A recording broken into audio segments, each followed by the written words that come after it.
Dear students, पुनः आप सभी का सीजेम स्टडी पॉइंट में स्वागत है। थोड़ा सा मैं आपको पिछले लेक्चर पे ले जाना चाहूँगा। जब मैं स्ट्रक्चर ऑफ ह्यूमन आई बता रहा था, उसमें मैं आपको अगला स्टेप आई डिफेक्ट के बारे में बताने को बोला था, जो आज हम आई डिफेक्ट के बारे में पढ़ेंगे। पहले हम जानेंगे कि आई का एकोमोडेशन पावर क्या होता है। तो फर्स्ट पॉइंट हमारा ये है accommodation of power of eye. Accommodation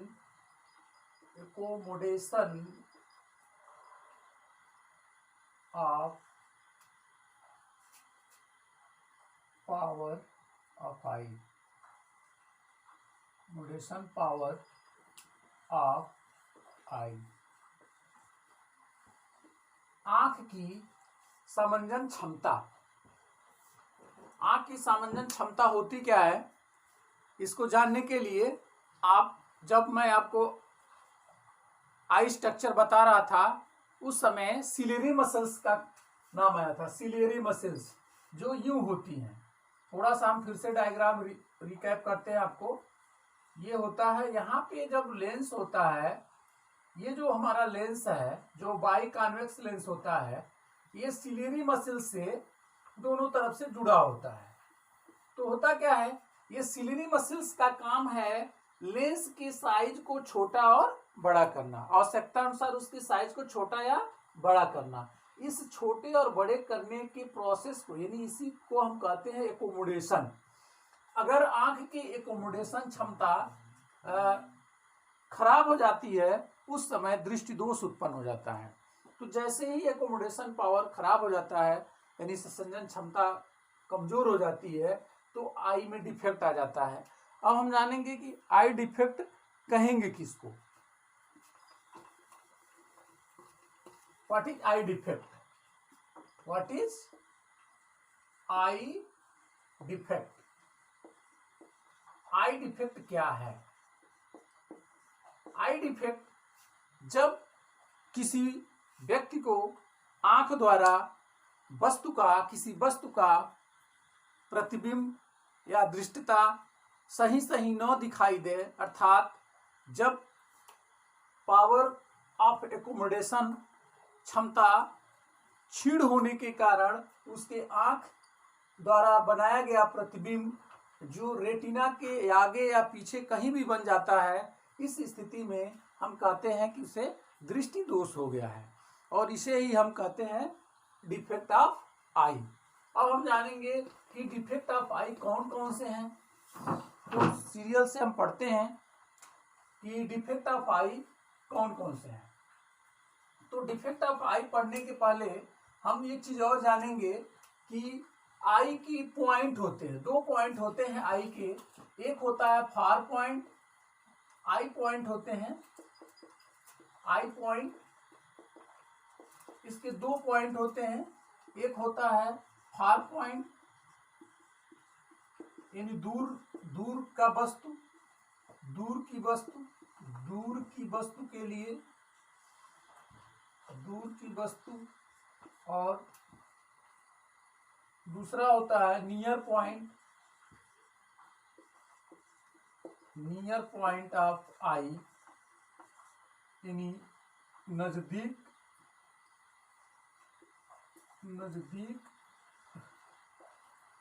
की वस्तु। नजदीक की वस्तु का जो बिंदु होता है वो मिनिमम कितना होता है? 25 सेंटीमीटर होता है। यानी मिनिमम आंख से 25 सेंटीमीटर दूर रखी हुई वस्तु का जो इमेज बनता है, रेटिना पे स्पष्ट बनता है। ये एक हेल्दी आई का पहचान है। और जो फार पॉइंट होता है, उसका जो इमेज होता है, वस्तु होती है, वो इन्फिनिटी में होती है, अनंत से वो वस्तु का इमेज जो है, और उसको जो है अपने लेंस के द्वारा इस retina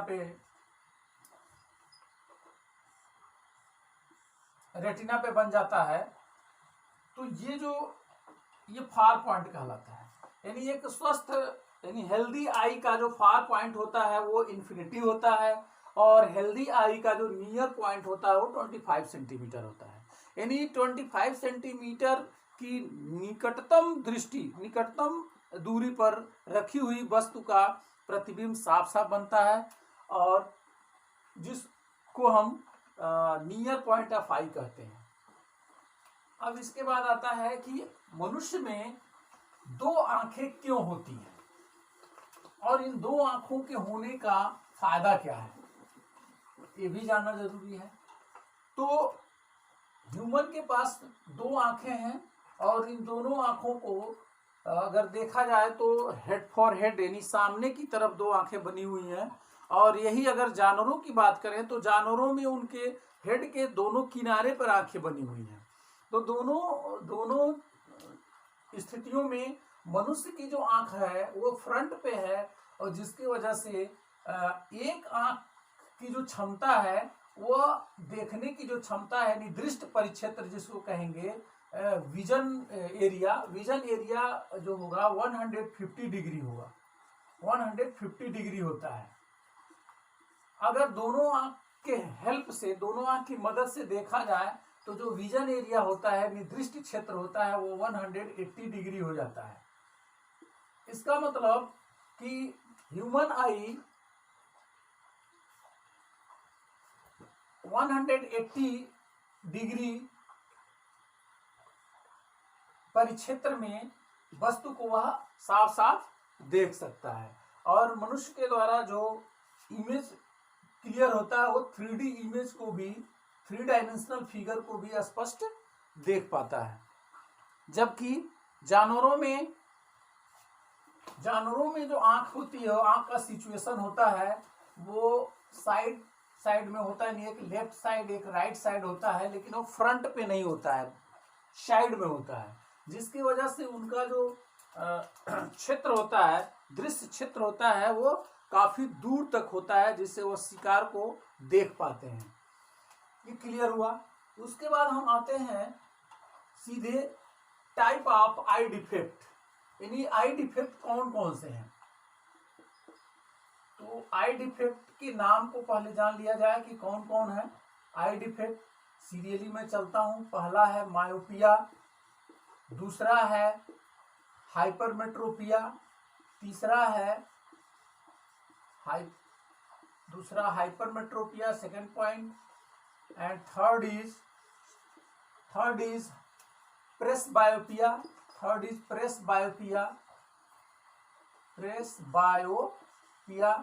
and fourth is astigmatism, and fifth is color blindness,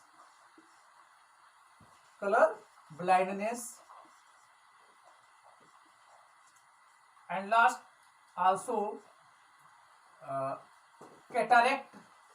It is known cataract in Hindi.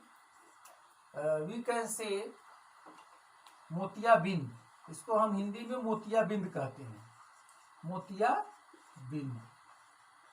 अब इसको इंग्लिश में कैटारेक्ट बोलते हैं, मोतियाबिंद। अब एक एक करके हम जानेंगे कि ये मायोपिया क्या है, हाइपरमेट्रोपिया क्या है, प्रेसबायोपिया क्या है, एस्टिग्मेटिज्म क्या है, कलर ब्लाइंडनेस क्या है और कैटारेक्ट क्या है। तो सबसे पहले हम इनमें 3 पॉइंट क्लियर करेंगे। पहला तो ये जानेंगे कि मायोपिया कहते किसको है, व्हाट इज मायोपिया। दूसरा, इसका काज क्या है, किसके कारण से मायोपिया होता है। और तीसरा पॉइंट हम जानेंगे रेक्टिफिकेशन, मतलब कि उसका निवारण क्या है। तो हर डिफेक्ट के केसेज में हम 3 बिंदु को अध्ययन करेंगे। पहला हम जानेंगे कि what is myopia, what is hypermetropia, what is presbyopia, what is astigmatism, what is colour blindness and what is cataract. दूसरे पॉइंट में ये जानेंगे कि cause of myopia, cause of hypermetropia, cause of presbyopia, cause of astigmatism, cause of colour blindness and cause of cataract. And तीसरा last हम इस हर का clear करेंगे रेक्टिफिकेशन मीन्स निवारण। इसका निवारण हम कैसे करते हैं। तो चलिए डियर स्टूडेंट्स, हम एक एक शुरू करते हैं। पहले हम शुरू करेंगे मायोपिया को। मायोपिया को देखेंगे, what is myopia. What is myopia? What is myopia? यानी मायोपिया क्या है? इसको हम हिंदी में बोलते हैं निकट दृष्टि दोष। ऐसा दृष्टि दोष जिसमें निकट की वस्तु स्पष्ट दिखती है और दूर की वस्तु स्पष्ट नहीं दिखती है, उसे हम निकट दृष्टि दोष कहते हैं। अब काजेज ऐसा क्यों होता है, कारण क्या है? तो कारण ये है कि जब हम इसको फिगर के माध्यम से समझते हैं कि कारण क्या है, क्यों ऐसा होता है कि निकट की वस्तु, निकट दृष्टि दोष में निकट की वस्तु दिखाई देती है और दूर की वस्तु स्पष्ट नहीं दिखाई देती। ऐसा क्या होता है, आंख में कौन सा ऐसा डिफेक्ट आ जाता है, उस डिफेक्ट को हम जानेंगे फिगर के माध्यम से। तो ये है आपका आंख का डायग्राम, जो कि बहुत पहले आप लोग जान चुके हैं, लेकिन हमें इसको हल जरूरत के अनुसार डायग्राम बना रहा हूं मैं। ये है आपका आई और ये है आपका रेटिना और ये आपका कॉर्निया, ऑलरेडी यू नो। और यहाँ पे लेंस सेट होता है। कौन सा लेंस सेट होता है? बाई कॉन्वेक्स लेंस होता है। इस लेंस का क्या नाम है? By convex lens. होता क्या है, जब कोई वस्तु नजदीक की रहती है, यानी निकट की वस्तु स्पष्ट दिखाई देती है और दूर की वस्तु स्पष्ट नहीं दिखाई देती है। यानी जब कोई फॉर ऑब्जेक्ट आता है, यानी मान लीजिए यहाँ पे फॉर ऑब्जेक्ट है, फॉर ऑब्जेक्ट है, फॉर ऑब्जेक्ट, तो फॉर ऑब्जेक्ट के केस में क्या होता है कि यहां से जब प्रकाश चलता है, यहां आया, तो ये क्या हो जाता है, यहां से ऐसे मुड़ गया और यही प्रकाश यहां आया और ये जो है कहां मुड़ गया, ऐसे मुड़ गया। अब आप देख क्या पा रहे हैं, इसका इमेज कहां बन गया? रेटिना के पहले बन गया, रेटिना के पहले बन गया। ऐसा क्यों हो गया? अब इसको हम, पहला पॉइंट ये हो गया कि ये जो हमारा लेंस है, जिसको हम कॉन्वेक्स लेंस कह रहे हैं, इस लेंस में इसका जो रेडियस है, यानी वक्रता त्रिज्या है, वो वक्रता त्रिज्या बड़ा हो जाने से इसका जो डाइवर्जिंग, मतलब इस लेंस की जो रेज को कन्वर्ज करने की जो क्षमता है वो कम हो, जिसकी वजह से ये लेंस रेज को जो है पहले ही कर दे रहा है। जहां पे यहाँ पे फोकस यहाँ बनना चाहिए, लेकिन वो पहले बन जा रहा है, जिसकी वजह से क्लियर ऑब्जेक्ट नहीं बनता है। और वही जब नजदीक होता है, तो उसका जब वस्तु नजदीक होती है, जैसे यहाँ पे है और ये आपका रेटिना है और यहाँ पे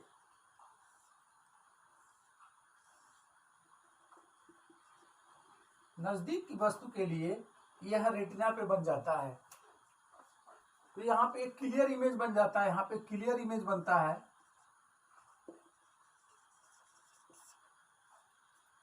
अब हम जानेंगे कि ये समस्या जो डिफेक्ट है, इसको हम दूर कैसे करेंगे। तो इसको दूर करने के लिए अगर इसी किरण को जो यहाँ बन रहा है, हम इसी फिगर के माध्यम से आपको समझाने का प्रयास करेंगे, क्योंकि फिगर बार बार बनाना समय लेगा। तो यहाँ पे आप देख पा रहे हैं कि जो फिगर ये पहले यहाँ बन रहा था, अगर हम बीच में यहाँ पे एक ऐसे लेंस का प्रयोग करें जो क्या करे, प्रकाश को फैला दे, प्रकाश को क्या करे, फैला दे, यानी ये कौन सा लेंस है, डाइवर्जिंग लेंस है। इस लेंस का नाम है डाइवर्जिंग लेंस या कॉनकेव लेंस।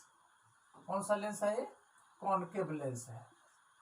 तो कॉनकेव लेंस जब किरण आती है यहाँ पे ऑब्जेक्ट से, तो ये क्या करता है, इसको थोड़ा सा रिफ्रैक्शन के बाद ये फैला देता है, यानी यहाँ चला गया, थोड़ा सा दूर हो गया, और दूर हो जाने से फिर जब ये कॉन्वेक्स लेंस इसको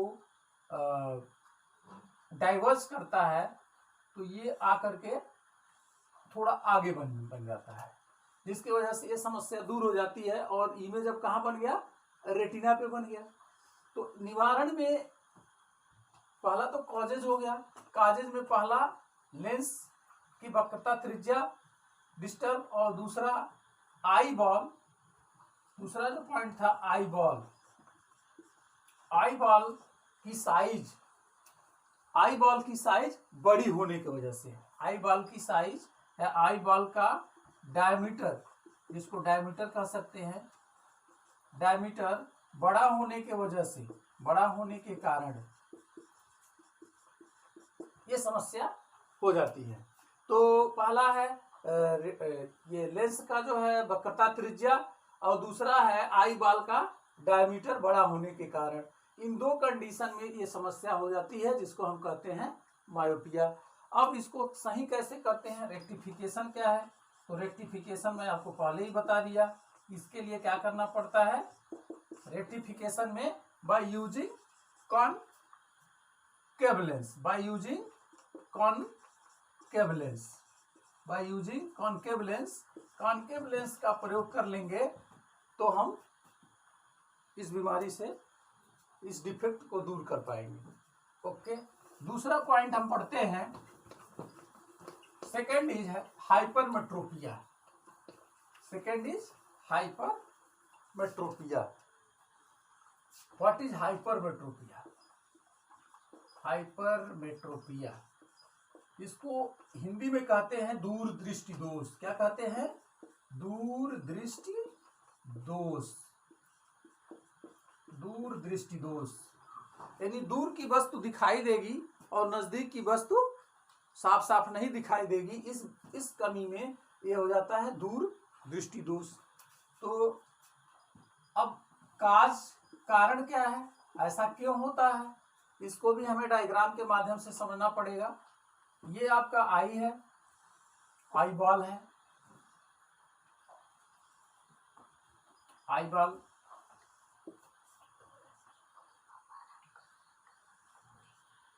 और ये आपका रेटिना है, दिस इज रेटिना।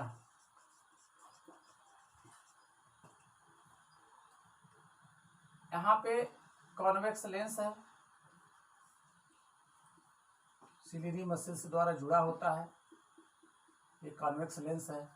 जब कोई ऑब्जेक्ट दूर होता है तो उसका इमेज तो स्पष्ट बन जाता है, यानी दूरदृष्टि दोष में क्या होता है, दूर की वस्तु साफ साफ दिखाई देती है, यानी जो फार ऑब्जेक्ट है उसका इमेज तो रेटिना पे बन जाता है, तो उसमें कोई दिक्कत नहीं है। लेकिन जो नियर ऑब्जेक्ट होता है, सपोज ये नियर ऑब्जेक्ट है, नियर ऑब्जेक्ट नजदीक का वस्तु है, इसको जब देखना होता है तो यहां से जब रे निकलती है तो ये रेटिना के पीछे चला जाता है, रेटिना के पीछे इसका इमेज बन जाता है, जिसके वजह से रेटिना से दूर बन जाता है। कहां बन जाता है? रेटिना से दूर बन जाता था। और मायोपिया के केस में क्या होता था, रेटिना के पहले बनता था, यानी लेंस से नजदीक बनता था, इसलिए निकट दृष्टि दोष, और लेंस से दूर बन रहा है यानी रेटिना से दूर बन रहा है, इसलिए इसको दूरदृष्टि दोष कहते हैं। तो यहाँ पे एक चीज क्लियर हो गया कि दूरदृष्टि दोष क्यों कहते हैं, क्योंकि यहाँ पे जो इमेज बन रहा है वो कहाँ बन रहा है, रेटिना से दूर बन रहा है या रेटिना के पीछे बन रहा है। तो इसको दूर करने के लिए, इसका रेक्टिफिकेशन करने के लिए, इसमें भी वही समस्या होती है, इसमें भी इसका जो रेडियस होता है यानी वक्रता त्रिज्या होती है वो, और इसका जो गोलक का आकार है यानी गोलक का जो आकार है वो सिकुड़ जाता है, सिकुड़ने की वजह से रेटिना और आगे की तरफ आ जाती है, जिसकी वजह से इमेज पीछे बनने लगता है। और आता है रेक्टिफिकेशन, इसका निवारण कैसे करते हैं, निवारण कैसे होता है। अब जब हमें प्रकाश चूंकि आगे मोड़ना है, यानी प्रकाश को हमें आगे मोड़ने के लिए हमें कैसा लेंस का प्रयोग करना पड़ेगा, यहाँ पे हमें कॉन्वेक्स लेंस का प्रयोग करना पड़ेगा, क्योंकि कॉन्वेक्स लेंस की प्रवृत्ति होती है कि वो जो है प्रकाश को क्या करता है, कन्वर्ज कर देता है, प्रकाश को क्या कर देता है, कन्वर्ज कर देता है। तो जब हम इसके आगे एक इस तरह का कॉन्वेक्स लेंस प्रयोग कर लेंगे तो ये क्या करेगा, जो नजदीक की वस्तु है उसको यहाँ से लाइट जाएगा और इसको क्या करेगा, थोड़ा और कन्वर्ज कर लेगा, यानी और थोड़ा कन्वर्ज करके यहाँ ला देगा, और यहाँ से जो एक और है तो वो भी क्या करेगा, यहाँ से कन्वर्ज करके थोड़ा और यहाँ ला देगा। और जब पहले हो जाएगा तो इसका जो इमेज बन जाएगा थोड़ा पहले हो जाएगा। यानी अब क्या हो जाएगा, यहाँ पे समस्या हल हो गई और अब इमेज क्लियर होने लगा। यानी अब कहाँ इमेज बन गया, रेटिना पे बन गया। कहाँ बन गया, रेटिना पे बन गया। और जो स्पष्ट इमेज बनता है रेटिना के किस भाग पे बनता है ये भी आपको मालूम होगा, एलोइस पार्ट पे बनता है। चलिए हम डिटेल में नहीं जाएंगे, लेकिन इतना क्लियर हो गया कि हमारा जो दूर दृष्टि दोष है वो कैसे इरेडिकेट हुआ, कैसे रेक्टिफाई हुआ। उसमें कौन सा लेंस लगाए हम, कॉन्वेक्स लेंस। अब हम क्या करते हैं, अगला पॉइंट जो हम लोगों का है ये आएगा प्रेस बायोपिया। तो presbyopia, astigmatism, colour blindness, contract, cataract, ये हमारे 4 जो बच जा रहे हैं उसको स्टूडेंट्स मैं अगले नेक्स्ट वीडियो में मैं दूंगा, क्योंकि लंबी वीडियो बनने की वजह से दिक्कत होगी आपको भी डाउनलोड करने में। इसलिए thanks for watching my video. Okay.